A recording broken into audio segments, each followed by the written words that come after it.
The following production is part of the Play Some Video Games podcast network. Yeah, it's definitely no fun having to deal with a pet that passes. Like that just sucks. Especially when he just dealt with that, not too long ago. Yeah. Crazy. Remember, last year when we had Roka Pass, that was crazy. That messed me for a minute. That was tough. Because we had that dog 15 years. Whoa. Yeah. Long time. That's legit. Oh, awkward intro. Man, emotional awkward intro. Way to go, Dad. No, I forgot we're on the OT and it's live. Pulling heartstrings. Yeah, we don't really do things like other people do with the planning and the consensuses. Oh, man. Just gotta find that right moment to hit that live button. Golly, I just missed you so much. I almost did a Game of Thrones spoiler, so I'm glad I did. I'm glad I did it. Jeez. Oh man. Hey, I want you guys to know I'm on season 1, episode 1. I'm almost 4 minutes in. Nice work. Yeah. Good It's job. only going to take me another 8 years, and I'll probably get to season 2. No guarantees. It's just okay. So real quick before we start the show, I do not do well with like nudity for no reason. Okay. Oh, I have no problem with it.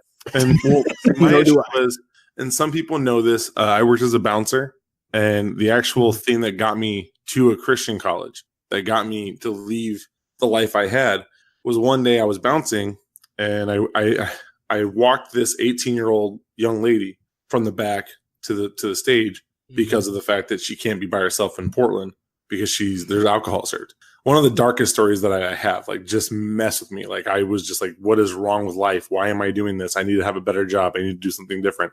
And so, like, now, it's past then, like, if it doesn't serve a purpose, I don't need it in my life. Like, if it's in a movie for a reason, like, did you guys ever see that movie with Christina Ricci and Samuel L. Jackson? Black Snake Bone? Yes. Snake Bone, So yeah. there's nudity in that, but it's for a reason. Like, it's part of the story they're telling. And like, I was like, I didn't have a problem with it then. When you just have it in there and it has nothing related to telling the story, I'm like, really, guys? You're not better than this? We're not. This isn't the 21st century. We're not smarter. We're not, better. I will say season 1, though, they're pretty even on who gets to see what. You get something for your preference. They are definitely equal opportunity nude scenes in that. Yeah. I mean, it tones it way down later in the season. Yeah, the first couple of seasons, they're just like, it's the medieval area and people are getting down. There's brothels. Deal with it. All right. That's of every sex. Well, we talked about Game of Thrones. We talked about sad things. Let's start the show. I make the cough noise, right? It's been so long. I don't remember how to do this. And then buttons are pushed.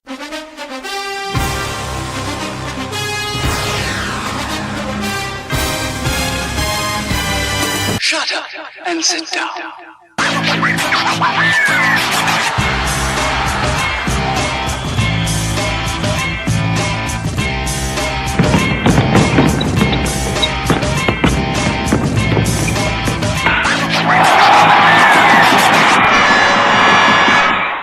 Welcome, family. It is I, Coach Hulk, welcome you out to PSVG OT.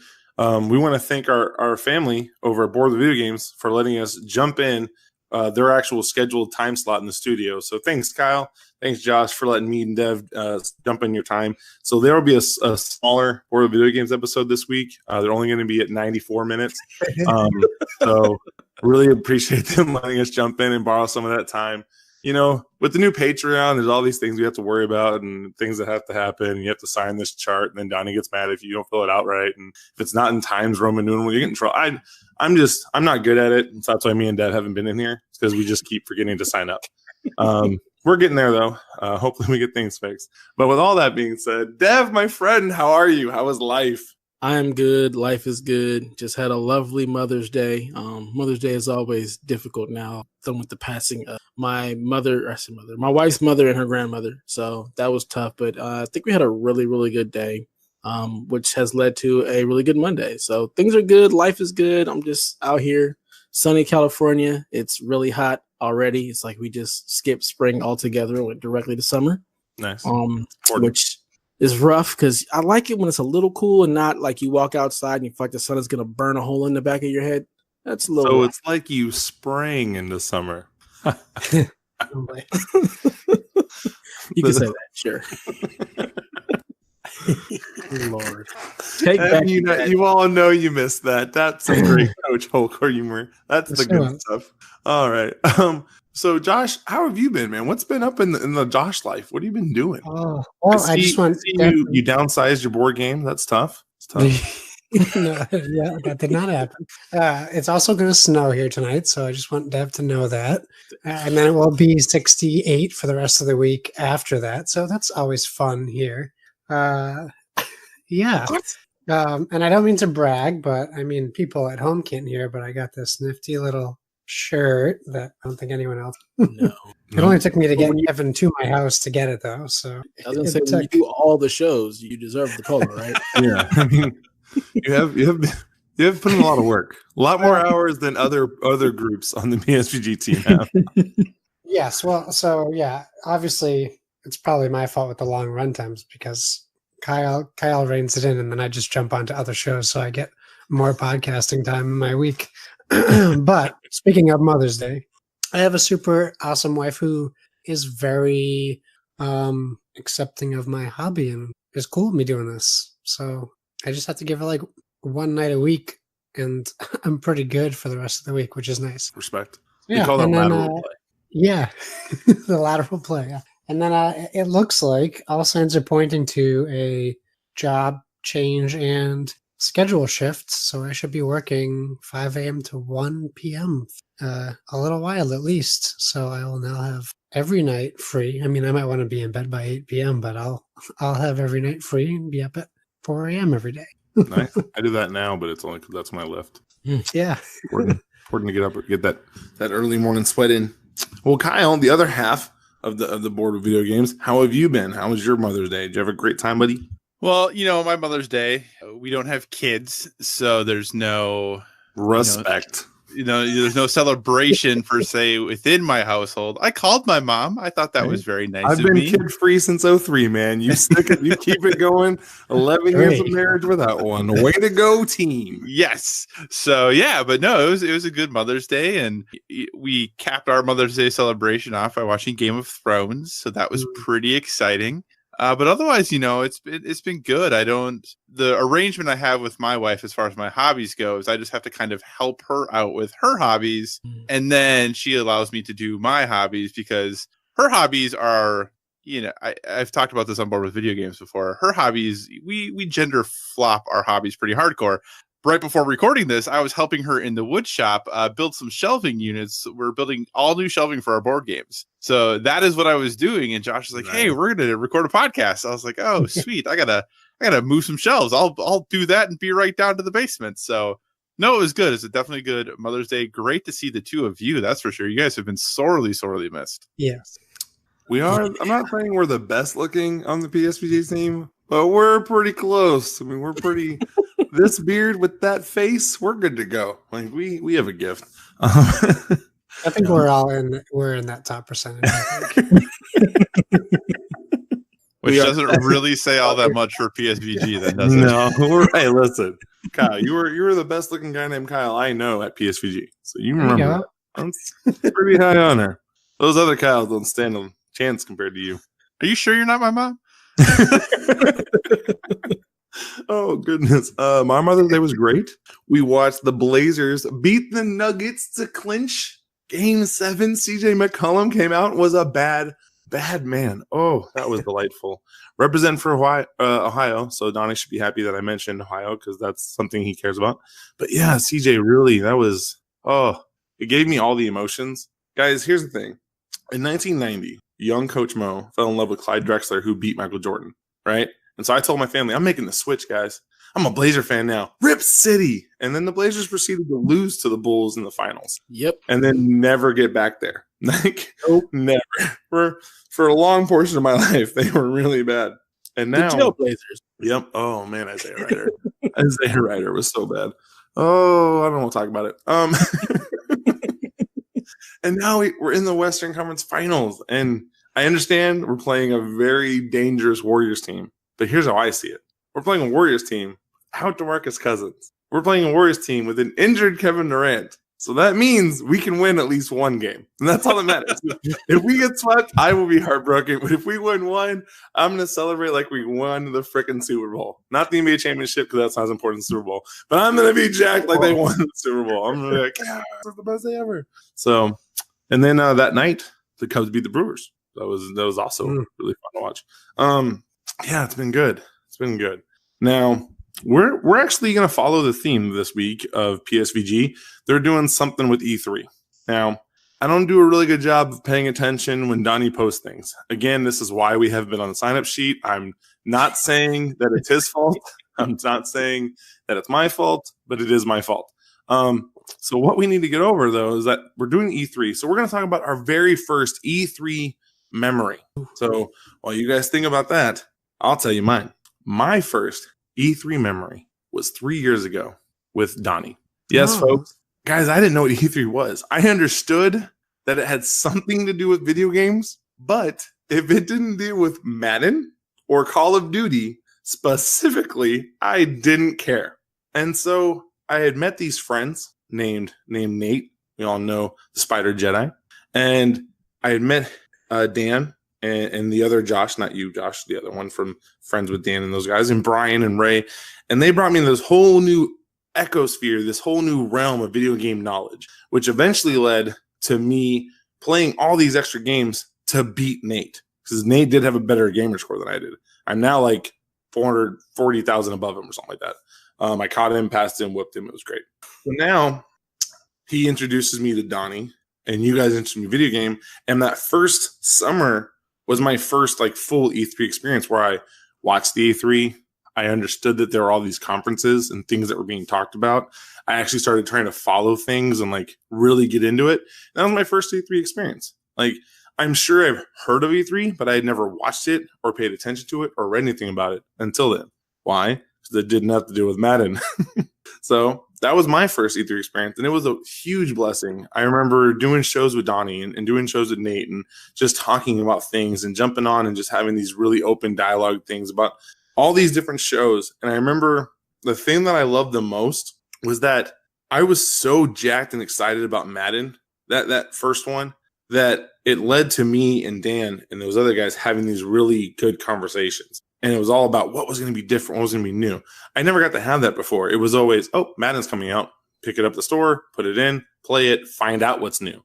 Now I actually got this like deeper dive information. It really mattered to me. It meant something. And I really hope that this E3, I get to do some of that fun stuff with these guys and with you guys. But yeah, that was my first E3 experience. And I really, really loved it. So we're going to head over to my partner, Dev. What was yours? So I have known about E3 for a long, long time. So I'm not sure what exactly my first E3 experience was or what I remember from like the very first time I found out about E3, but I'm going to go with the first time I actually got to go to E3. Wow. I don't remember what year this was. I want to say it may have been right after the PS3 was announced, or maybe right before, one of the two. But I was working at Best Buy, and we had been trying forever to figure out how we can go to E3 as, you know, people who sell video games. So we were finally able to get the all the stuff through, and me and my boy Varden were able to go to E3 first time.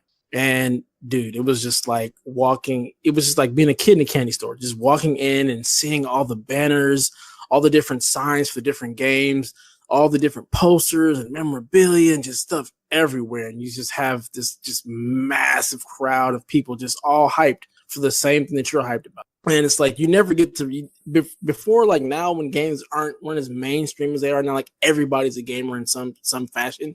This was before all that. So being able to be in a place where it's all about video games for the first time in my life was absolutely amazing. It was mind blowing. Like, I'll never forget it. Being able to go to see games that hadn't come out yet, playing like a Tony Hawk game that hadn't come out yet, seeing stuff that had just been announced, and now you're able to actually play, like physically play a game that you just heard was coming out instead of having to wait like you used to. Like before we got the influencers and everything was all through print media and you had to wait for the next, issue to come out. Being able to see all that stuff like up front and center was just absolutely amazing. Like, it's still to this day, I think about it, it's just like a whirlwind because it was just overload. Like, oh my God, there's this, there's that, there's this, there's that.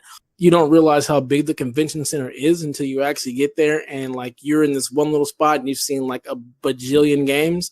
And there's this whole other side and a whole nother floor full of other games. And you're just like, oh my God. And then you see like the whole Microsoft side and the whole PlayStation side. This is back when Nintendo was actually still at E3, you know? It was incredible. And I've been trying to get back to E3 ever since. And now I'm a little bit more like, it's too crowded. I don't think I can handle it because I'm just old and don't want to deal with all of that. And I just want to go play games. But it's definitely an experience that if you can get to an E3 as a gamer, I would say make it happen. If you have just even the smallest possibility to get to E3 or even like a PSX or, you know, one of those type of events, go.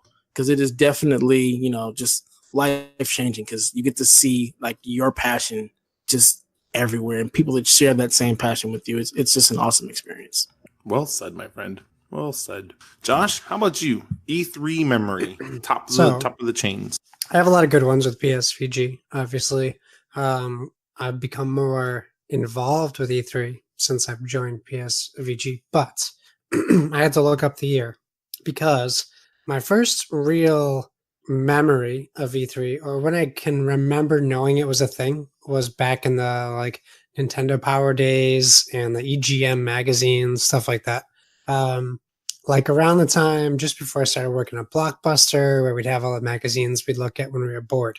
So I had to look up the year because it was the year that the PlayStation 1 was announced. And I very specifically remember that because you're not on the internet. There isn't information being constantly fed to you. You had to wait a while before you found out what happened at E3 back then in 1995. However, 1995 was kind of a crazy year for E3 when you think of the fact that information isn't immediately sent out to people because, one, the Sega Saturn surprise released that same year. They said, oh, by the way, it's available right now at Toys R Us, to all the people that were there who had almost no way to tell us. And until like clever marketing came out, and that came out at a $399 price point. So the great news for Sony was they scooped them at a $299 PS1, and that was big news as well. So that's why I think Sony moved all those consoles when the PS1 came out, because it was $100 cheaper than the Sega Saturn. Like, how crazy is that? And not to be outdone, I mean, Nintendo released a Virtual Boy. Like, the best Nintendo console arguably ever released. But I did look it up. I thought this was pretty funny. They give you a list of like notable titles that appeared at E3 that year and the companies that were there. So we had like Primal Rage on the 3DO was shown. Street Fighter the movie, the game, and X-Men Children of the Atom from Capcom. Those are both on the Saturn. So they had like all these arcade games that like you could only get if you went to the arcade or played. Like Myst came out on the Saturn. Like they had a big like launch, but PlayStation had Battle Arena Toshinden, Ridge Racer, Twisted Metal, Warhawk. Like it was arguably a pretty big year for gaming, and I only remember that the PlayStation 1 was announced. I don't remember anything else from that. And I think I wonder, since you brought this up, I think it's interesting because I wonder what we can recall from last year's E3 and what maybe we'll be able to remember from this year's in regards to like major announcements without being able to look them up, because you couldn't look things up in 90. I actually have a Sega Saturn story. So I like stories. When I was living, I think it was with my aunt, she was like, hey, what do you do? And I'm like, I play sports. I'm like, I play football or basketball, or you feed me a hockey stick. Like, it doesn't matter. And so she's like, oh, okay. So do you have a video game system? And I was like, I don't, but my sister does. And so my sister had a Sega Genesis. So we were there. Her son actually broke the Sega Genesis, like while we were there. Like, I don't know what had happened, but something had happened. I had one game. It was like NBA Live, like 94, something like that. And so we end up like flying back home, and my aunt, we realized it's broken. So my aunt mails us a replacement Sega Genesis. She mailed us a Sega Saturn. Whoa. And none of us could figure out how to make the games play. We had the cartridges for the Sega Genesis. And I was like, guys, I can't help you. Like, I don't know where you put this. So we never touched it. It sat there on the floor, hooked up the TV for like a year, and then eventually it got somewhere in storage, but it never got played because we could not. And now, like when you said that, I was like, "Oh, Aunt Lori, you spent a lot of money. Yeah, I feel so bad for you." But at least you didn't buy the 3DO, which was like $600. That thing was expensive. I should know before we move on, because Kevin should know that it's not lost on me that Earthbound was shown for the SNES also at the 1995 E3. Yeah, he'd kill you for that. He's still waiting for Mother 3, so how long has it been? I still don't know what that game is, but Kevin, I'm glad you like it. I'm sure it's a doozy of a video game. All right, Big Kyle, my dude. BK, are you with me? What was yours? So for me, the first actual like news I remember that I specifically could tie to E3, it's probably going to be news that most people have. It's kind of one of those big blunders in general. And that was Madden. Oh, no, not quite. Back in 2006, $599 US. And I obviously didn't see it live, but heard about the PlayStation 3's price and said, wow, I guess I'm buying an Xbox. That literally was the moment that I said, maybe I can't be a PlayStation gamer anymore. 2006, $599 US. Just get a second job. It'll be fine. Yeah. Yeah, no. That's the first real memory I have of something I can directly tie to. Crazy. That was such it was so bad. It was so bad. I wish I would have understood that was a bad thing. Oh my goodness. It was a real bad thing. Well, you guys know how I got my PS3, right? No. Somebody told me about this game called Resistance, Fall of Man. Oh. I had just gotten my stipend for football because I was playing, so we get a little bit of money every month. I went to the store, bought it, came home, played that game with my friend LaRon, beat it, brought it back, and returned it. Wow. Back when you could still return those things. Yeah, back when you could still return it. It took us, I believe it took us like 2 days. And I was like, yeah, that was kind of fun. Because you could do it couch co-op. Now, had Resistance 3 had couch co-op, I probably would have became a PS3 gamer. Because I bought a PS3 again for Resistance 2. And I bought it again for the PS3. Or for Resistance 3. But it didn't actually have couch co-op. So we brought it right back and returned it. Oh. Yeah. What? Yeah, the kids like to bust in here and not pay attention. Hey, I'm talking. Say hi and say bye. Okay, go. Thanks, Hudson. Yes, the little one, he gets it. He'll be like, okay, I'm leaving. The big one, she does what she wants. Well, she did pick to be Spider-Gwen of all the Spider-Verse characters there were. Miles Morales much better than Spider-Gwen. I'm gonna say that just 1,000 times over. So you're just saying your daughter made a bad choice. But back, yeah, she's a child. She's allowed to like what she likes. But Miles Morales is way better than Spider-Gwen. Yeah, she's a girl. She don't care about Miles. Come on now. Miles is the man. Miles may be a man, but he's a man and she's a girl, so she wants to identify. You're not wrong. Then why couldn't she be Spider-Woman? Spider-Woman's better than Spider-Gwen too. Wait. Then she would have to read comics. Yeah. My bad. Exactly. Fine. next thing you tell me, representation matters. Oh, wait. It does. Super important. Awkward. It's like we're proving a point on this. Oh, all right. Now, I actually have questions for us. Lots of them. I'm pretty jacked that I got to use a bunch of these that students have sent in. Yes, Shy, I do still check the email and I still put them in there. We just don't ever get studio time, so we can't make a show. So the first one, if PSVG did a Survivor with teams, which team would win? So we're going to go to Kyle first as one half of the Board of Video Game Squad. Who wins in Survivor Island, PSVG edition? So are you saying we're divided up by like what our typical shows are? It would be by the show. So you would have me and Dev on one side, the winning side, I'm assuming, but just throwing that out there. You'd have, Justin and Seth. That's not going to last long. I'm just saying. Pretty confident we can beat them. You have Donnie and Caro. Caro might kill someone. She's the one I'm most afraid of, to be honest. Because somebody makes a joke about Georgia sucking, and then you might not wake up. I don't know about that. So those normal squads. Gotcha. Okay, so I have to go and support my home team, Board with Video Games, because Josh and I have played enough board games that involve survival that I'm sure all of those are extremely accurate, that all of the things that they talk about and taught us in those games are exactly how it would work in real life. And I'm confident that we would come out victorious. If nothing else, it's because we'd have some games with us and we'd just be sitting around playing games while you are all out messing with one another. Josh and I are at our camp just playing some games together. Okay, Josh, what do you think? If there's a Survivor Island for the PSVG network, which team's walking away with that fat dub? I would say even in Board with Video Games fan fiction, we still lost. So I don't know that I would pick us. But I'll say this, if we follow Kyle's plan and we're just like playing board games while everyone else is like surviving, I guess I'm just going to have to eat Kyle to survive. So can I pick me? I'm kidding.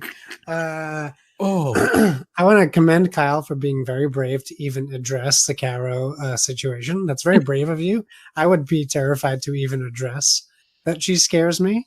Oh, she terrifies me. I definitely did not confirm that right now. I think, to be totally honest with you, if you get Lucas and Justin Warner together on the island, I think they win. I mean, because he does have a cooking show. He knows how to cook, and Lucas knows how to raise 2 kids. So that's like cooking, I think. I mean, it's probably just as difficult. So I think definitely Kyle and I would be probably not even considered competition. So I think we'd make it pretty far. So right. Fly under the radar. I think it would come down to, I know we seem by. I've watched enough Survivor to know that I think I can do what they do in the challenges, so I'm sure I could do them in real life. All right. Dev, who's taking it? I mean, is this a real question? Yeah, this is a real question. We're taking you and I both know the answer. I mean, the OT is taking it home. I mean, you got the competitive nature. Like, see, y'all are terrified of Caro. Caro's terrified of sweating. I'm just going to put us on. I think we're okay. So I think we're going to be okay. I'm not scared of Caro. You hear that? I am not scared of you. There's no terror. You're going to go first. Really then. Easy to say from the other coast. See, here's the thing. She's not going to run, so she's not chasing anybody or doing anything that's going to be strenuous activity because she does not like to sweat. She has said multiple times she doesn't like sweating. She does not like sweating. She does not like running. So that's already a handicap. So I'm not worried about it. And I just, me an athlete, Mo's an athlete, those challenges, I'm not worried about it. I feel like we are just going to take it right to the top. I think building a shelter, you and I will do really well. Because I'll just knock the tree over, and then we just stack them up and you make a cabin. Is that not how? Pretty much. I mean, Coach hurts himself and he's out for the rest of Survivor. I mean, Mo could just be the cabin, as far as I'm concerned. There we go. Yeah, I'm just like a lean-to. He's going to be your tauntaun? You're going to sleep inside, Coach? Oh, man. So, man, when you said Justin Werner and Luke, that was a tough one. That is a solid squad. My thing with Donnie, I think Donnie's pretty handy, like across the board, right? There are certain things I don't know how to do. I don't know how to hunt. Like I've gone hunting once with a shotgun. That's basically like a cheat code, right? Shotgun will kill a person though, so that's a good hunting tool. That's what I'm saying. But so I've gone hunting for food once with a shotgun. I've never fished. I don't have any of those skills. So you and I are gonna be very hungry. I don't know about you, but when I'm hungry, it's a problem for everybody. We need the other teams. That's true. I feel like there's a disconnect between whether we're playing Survivor or the Hunger Games here. Like, I don't know exactly which one we're trying to do. I think that's my fault. I mentioned eating you at the start. That's true. All right. Well, our next question, if you could have one treat forever or never have a treat, what would you choose? Sugar is directly related to this. So I think they're thinking like a Snickers, cake, pie. Like you can either have just one for the rest of your life, right? You can still have all your other foods, but you're only allowed this one treat. Or you have to give up all treats because you might get tired of that one treat and wish you never had said yes to it. So we're going to go with Kyle first. Kyle, one treat or no treat. are we saying I get like one instance of this treat, or I can have it as often as I want? You can have as often as you want, right? Oh, that's the only treat you can have. So can I be super generic and just say ice cream and then change the flavors? Nope, it would be one type of ice cream. So, like, if you said vanilla ice cream, you would be stuck with vanilla ice cream. Well, don't say vanilla ice cream. Well, but here's the thing. Here's the thing, though. If I say vanilla ice cream, I can still add chocolate syrup to it, can't I? Why not? That's not part of the right. But like that is totally part of a treat. But so I can't just eat chocolate syrup in my daily life. Like if I want a little chocolate syrup for lunch one day, that's just out. Not how this works. You could have just chocolate syrup. You could pick just chocolate syrup, and you get just chocolate syrup. Okay. Well, my answer then is going to be creme brulee. I will have creme brulee. Fancy. Yeah, I didn't know what that was, but it sounds French-ish. It's delicious. It is French. Josh, how about you, guy? I choose no treats. Okay. Yeah. Never have to deal with it. So you just steak and potatoes the rest of your life. Pasta all day, every day. Yeah. No treats or one treat. I'm going with peanut butter M&M. Oh man, I get the chocolate and I get the peanut butter, which then I can mix into all kind of other things. You can melt them, and then you've got a nice chocolate. You've got your chocolate stuff that. I don't know if you're allowed to put them on top of popcorn in this scenario because it's one treat. But is popcorn a treat? Yes, I think so. Does popcorn not count as a treat? It's not like you can't get nutrition out of popcorn. Because here's the thing, you get nutrition out of celery. That doesn't change the fact that celery is not a treat. So then, do you not get corn at all? Because you could take corn and then make popcorn. Okay, I'm assuming you get corn, but the way that I'm reading this from the student is you get that one treat. Okay, so you get that one treat in its entirety. You don't get to spicing the treat up on other things. See, we got to define the treat. You know what I'm saying? You guys would be terrible. Peanut butter. It's peanut butter. Would you rather? No, you can have the peanut butter M&Ms. You just couldn't take your peanut butter M&Ms and put them on top of ice cream or put them on top of popcorn. Like you could just have them in the peanut butter M&M form. That's if popcorn is considered a treat. Like, so for example, if Kyle chooses vanilla ice cream, can he then put peanut butter in that vanilla ice cream? Because is peanut butter considered a treat? So then if you get ice cream, you can't have peanut butter and jelly sandwiches ever? You could probably put it on a steak. Now I'm confused. You guys are hurting my brain. Just tell me yes or no. This is us trying to game the system. This is what we do. Right. You play enough board games, you're trying to find all the workarounds. Right. What is the path you don't die of dysentery. Right. So, before we go down this route any farther, I would have cherry pie forever. And I like cherry pie. It's super easy. I've never had a bad piece of cherry pie, and I can have a piece of cherry pie in any shape or fashion. It can be warm, cold, doesn't matter. Cherry pie. Good to go. All right, moving on to the next one so that we can get away from this question. What is the weirdest thing you do daily? Now, I'm going to tell you guys mine. Actually, I just texted it to Dev a little bit ago. When I get home, I take a little Gatorade and a little Pedialyte and a little water. I put it into a cup and I drink it. And the reason I do it is because I sweat a lot and I'm very dehydrated by the time I am done with my day. And it helps put those electrolytes back into me. Does it taste good? No, it does not taste good, but it does the job. So that's probably the weirdest thing I do throughout the day. Let's go, Josh. Weirdest thing you do daily? Man, there's probably so many things I do that's weird daily. But I guess if I had to pick one, it's probably the way I snack. So when I come home from work, I'm usually still hungry. So what I will do is either get a bowl full of frozen grapes and sit down and eat them, or I will get a bowl full of pickles and eat them.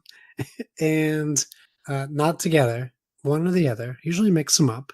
They're bread and butter chips, or sometimes spicy bread and butter chips, but they're always a sweet type of pickles. And I'll just sit there.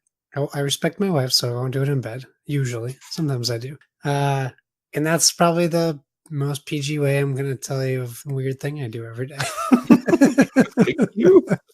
Kyle, what's the weirdest thing you do daily? I don't know that I have anything daily that I do. One thing that I do, I will share a daily routine that might be the most odd thing, but one thing that I do every time I get gas that is very odd, because you know when you drive up to the gas pump, you have to pick which type of gas you're going to get.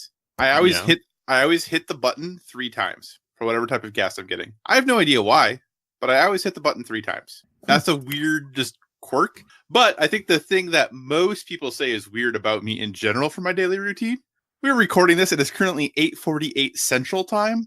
and I am drinking coffee. No, ain't nothing wrong with that. You stay strong there. Coffee all day. Dev, weirdest thing you do daily? Yeah, I'm going to go with same with Kyle. Like, I will drink coffee all day long. It doesn't keep me awake. It doesn't wake me up in the morning. It's just delicious. It is delicious. So, like, I will have coffee and go right to sleep. Like, it does not keep me up. I think at this point I'm just immune to caffeine because I will have an energy drink. G Fuel. I have taken that and then gone to sleep. And actually, I wake up way more refreshed after I do that, which is really weird. Or like P Fuel. Yeah. I'm sorry, Josh. All right. So next, what is your prediction for E3 for your favorite company and or franchise? Dev. Prediction for my favorite company. It's going to be from Ubisoft. They're going to announce Splinter Cell, and it's going to be coming out this fall. Whoa. Even though they already have another game coming out this fall? Yeah, nobody cares about that game. That's a lie. Whoa. It is a lie. But Splinter Cell is bigger. So that'll be like, the October game, and then December. Or better yet, we'll go with the nebulous, like Q4 2019. We'll get Splinter Cell. Wait, what other games do Ubisoft have coming out? Ghost Recon. Okay. Second Wildlands? It's similar. What's it called? Breakpoint. Breakpoint. I really liked Wildlands. You can do solo or 4-player co-op in this one, just similar to Wildlands. Sweet. I didn't know that. Oh, man. I really don't follow games much, do I? All right. Kyle, how about you, bud? So my favorite company is not going to be there. Right. But if I had to Nintendo? Go Nintendo. I was like, EA. But if I had to go with a second favorite company, I'm going to go with Ubisoft. And my prediction is they're not going to announce a game using my favorite Ubi engine, which is the UbiArt engine, which means we'll have no new Rayman, no new Child of Light, no new game like that at all. And I'm going to be very sad. I don't like that prediction. I don't like it either. I want to be wrong, but I just feel like I'm right. Josh, how about you? Well, I mean, I just listened to the State of the Empire today, our PSVG Xbox podcasts, where Nathan talked like this the whole episode, and I had a really hard time listening because this is uncomfortable to my ears to hear all day at work. But something they talked about that I can see happening. I mean, we know we're going to hear all these Xbox announcements about whatever the new console might be, about xCloud. But something they talked about that actually genuinely has me excited, and I hope it does happen, is to see in some shape or form Nintendo on that stage with for whatever it is they plan on announcing. This is like, I've always been a fan of all the big three, right? I've been a big fan of all of them, but I grew up a Nintendo gamer and spent some time in Sony land and then became an Xbox gamer. So like, I would probably still be excited if it was like Sony and Nintendo, I think, but this kind of falls into my I want Xbox to have a better year than they had this year or last year. So I'm excited to see what they announce, even if it's something as simple as Ori coming to the Switch or whatever it might be. So I'm just excited to see what that announced. So to clarify, what you're saying is the only way Xbox can have a better year is if they do something with Nintendo? That's not what I said. I just said that would be exciting for me as a old school Nintendo fanboy. I'm just kidding. Yeah. I know what you're doing. Similar prediction. So my prediction is Nintendo and Xbox are going to come out on stage. However, they're going to announce something called the Switchblade, which will be a Switch with Game Pass fully ready to go, and you're able to jump on your Xbox. And it's got a cool name, Switchblade, right? It's pretty classy. Yeah. And dangerous for children. Sounds sweet. Whoa. Children can totally have Switchblades. Where did you guys grow up? Oh. But no, seriously, the Switchblade, I just thought that'd be fun. And I think the Switch and the Xbox relationship is about to get really, really awesome. And the achievements, way they set up the achievements on Minecraft on the Switch, literally one of my favorite things. Again, if the Switch had an achievement / trophy system, I would have been more excited for it, simply because then you actually know who beat something. Nothing drives me more bonkers than when someone tells me, oh yeah, I beat that. And then I go, well, how can you prove it?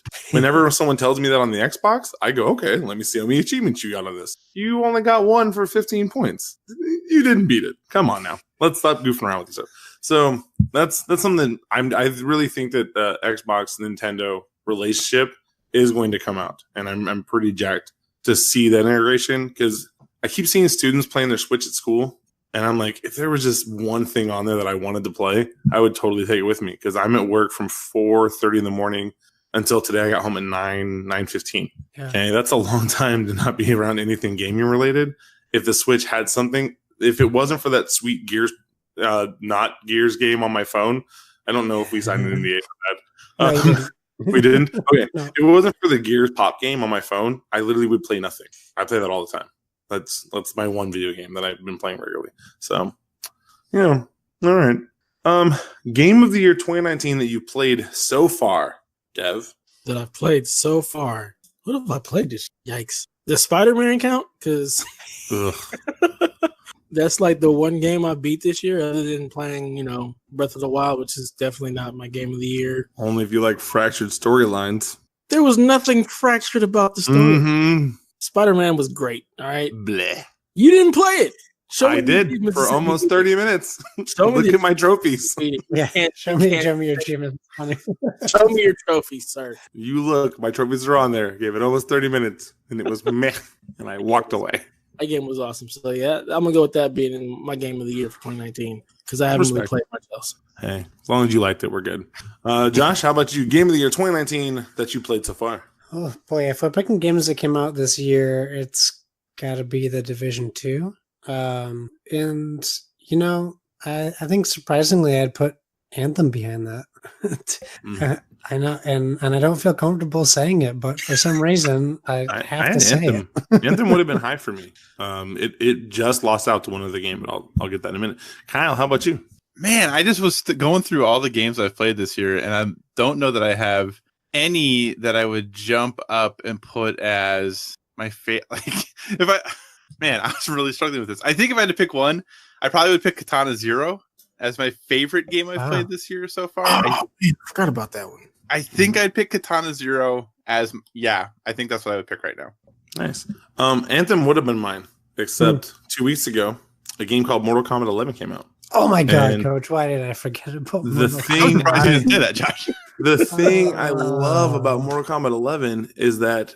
So I'll give you, for instance, this Saturday I was doing some car work for some friends just to make a little extra money, and literally I had maybe 10 minutes to myself, and so I jumped on, played 2 matches of Mortal Kombat, jumped off, went out and did my work, did some yard work, went to Universal with the wife. Mortal Kombat 11 is like one of the only console games I actually have time to play. Really, really enjoy it. The fatalities are awesome. I think they're a little more lighter in humor this year than they were last year or last time on Mortal Kombat 10. Yep. I'm not sure if I like that or not, but I'm playing it and having a good time. So I picked that one. I'm sorry. I picked Mortal Kombat 11. I'm sorry, NetherRealms. Nope, you're good. Coach, we need to play sometime soon. Heck yes. Did you get on Xbox? Yeah. Kyle has it too. Yeah. Sweet. So can I ask a very important Mortal Kombat 11 question? Mm-hmm. Okay. This is a spoiler for the story, everyone, but I don't think it's that big of a spoiler. I've talked about this with Josh already. There's one point where they talk about the Sea of Blood being bottomless. Mm-hmm. So why do the boats have anchors? I already gave you the answer. Boats come standard with an anchor. You can. It just comes with the boat. That's like a car not having an airbag. They're supposed to have airbags. The boat's but I don't need one for my passenger, Coach. Well, it doesn't matter. It's already in there. But the anchor doesn't do anything. Yes. The boat doesn't change the fact that it was built onto the boat. But it's already in there. I feel like the boats for the Sea of Blood are unique boats. Maybe I'm wrong, but I feel like they are special boats. Again, they probably had to go buy them somewhere. It's just cheaper to go to Costco, get a package of 6 and throw them on there. They're not out there trying to waste money. Listen, they have a Sea of Blood. You already know they're already having issues when it comes to farming. You can't farm blood. Blood's not gonna make your crops grow bigger. And it's just not how it works, big guy. Yeah, I don't know why with everything else in that game I was totally fine with it. But then when they talked about that, I was like, why do the boats have anchors if it's bottomless? This doesn't make any sense. Everything else was fine, but for some reason, the boats having anchors, I couldn't get over. All right. And our last question. Game of the year 2019 that you think will win. So games you haven't played yet but are on the horizon. Horizon? Video game joke. Okay. All right. Let's go with Coach Mo. I think Madden 2020 is going to be the game of the year. Just like Madden 2019 should have won it last year, but sadly lost to more subpar games like Red Dead Redemption 2, more like Red Dead blah blah, not Madden 2. That's most games, right? Yeah, it's most games. I just lump everything into Madden and not Madden. Those are my two categories, my two genres of games. But all right, let's go with Dev. Game of the year that you haven't played yet. Borderlands 3. Oh, yep, that's my I'm answer too. definitely thinking Borderlands 3 is going to be my game of the year that I haven't played yet because it's got a billion guns. It's got lots of progression, and those storylines are just crazy and fun, and it's got a claptrap, so we're good. Listen, when that all that stuff came out for Borderlands 3, and then they released the Borderlands Game of the Year for the Xbox. I looked at it and I was like, no, I'm not buying this. I own Borderlands and like 5 things. I'm not doing it. Oh, and I bought it. I love me some Borderlands, man. Borderlands 1 was a banger. 2 was so much fun. I actually really enjoyed the pre-sequel. I know not a lot of people did. And Borderlands 2 on VR is phenomenal. Like, I love that. That is just a fun game. And then I even have Borderlands 2 on my Vita, sitting right over there. Yeah, not good on the Vita, by the way. Worst way to play Borderlands. No, not good on the Vita. The enemies literally disappear as you shoot them. And you're like, oh, where did he go?